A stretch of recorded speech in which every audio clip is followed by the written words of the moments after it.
Hello friends, আজ কিন্তু চলে এসেছি আমেরিকান দাদার বিরিয়ানির দোকানে।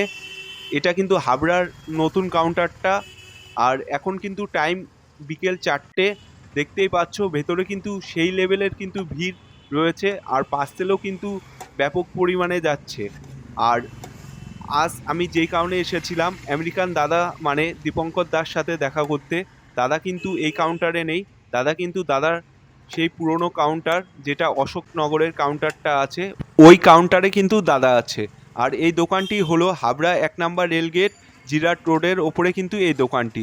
তোমরা যদি হাবড়া স্টেশন থেকে আসতে চাও তাহলে প্ল্যাটফর্মে নেমে টোটো বা ভ্যানগুলো দাঁড়িয়ে থাকে, তাদের বলবে আমেরিকান দাদার বিরিয়ানির দোকানে যাবে, তোমাদের কিন্তু তারা নামিয়ে দেবে। ওই কাউন্টারে গেলে পাওয়া যাবে নাকি দাদাকে? ও, এক পিস মটনের পিস দেখানো যাবে?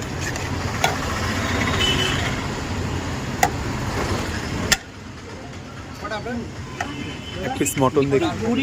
হ্যাঁ, এই তোমার অসুবিধা হলে দেখাতে হবে না।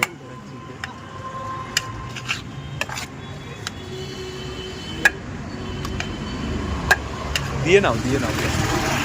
কাট।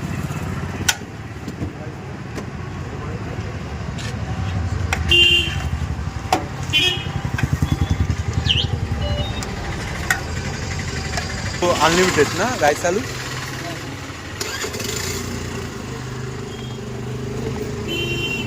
পিস কত গ্রামের পিস যাচ্ছে দা?